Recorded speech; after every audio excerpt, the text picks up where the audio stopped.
some advice to younger engineers or students. A couple of things I never want to hear. Sure. I never want to hear that's not my job. If you're part of a team, then in some ways it is your job. An example is we were working on a project that had an outdoor courtyard area. Okay. And architecturally, we laid it out. Structurally, we're designing walls and stuff like that.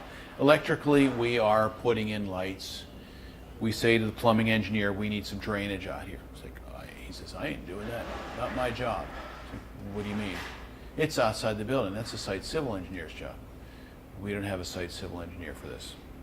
Well, it ain't my job. I'm not doing it. It's like, you don't understand. The project manager's telling you to do this. Not my job. So me, the project manager, happened to be an architect, and me, we laid out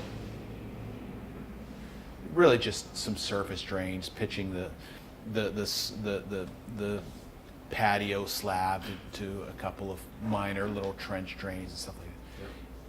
You know, it's not rocket science. Guess what? That plumbing engineer loses his job later.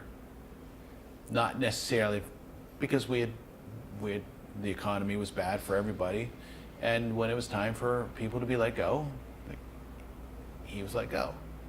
And I'm thinking to myself, it's because you're saying it's not my job. Well, it is your job, and if we're part of a team, then you can't just say I am isolated from everybody else, because your work affects everyone else's, and everyone else's affects your work. So I never want to hear, it's not my job. I've heard that from many people in my current employ. Yep. And I can honestly say that every one of them is no longer with the firm. Sure. The other thing I don't ever want to hear from anybody is, I don't know, that's what the computer says. Well, I grimaced. yeah.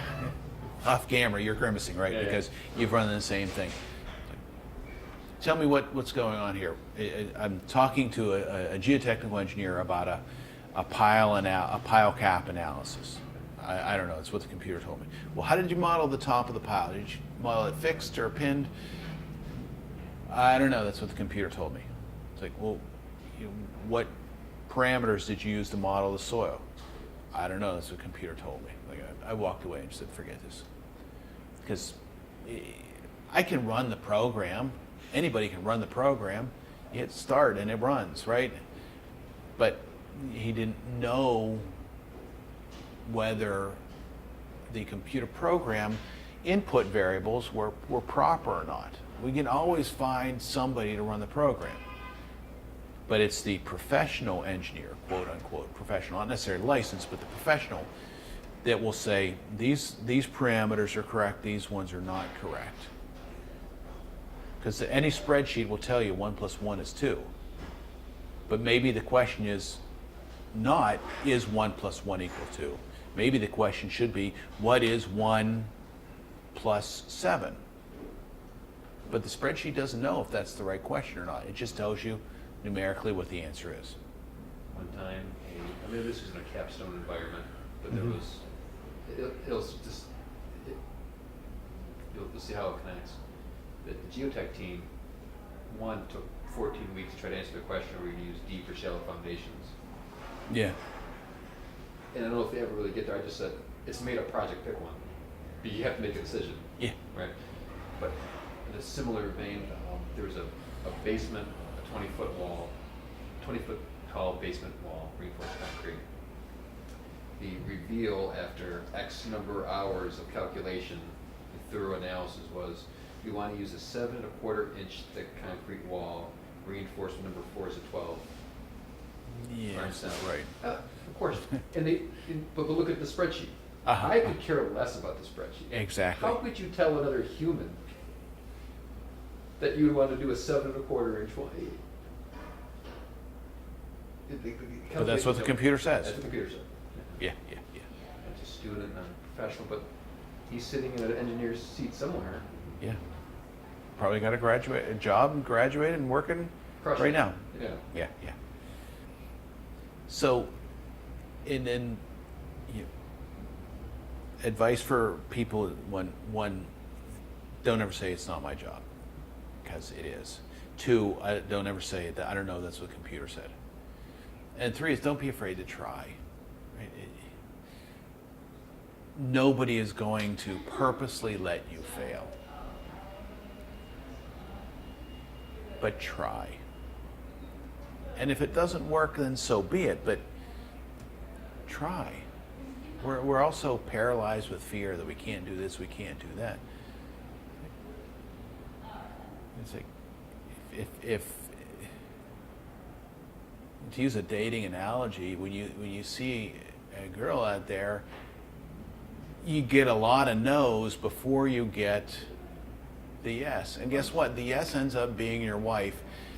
And 25 years later, you're just as happy or happier than 25 years ago.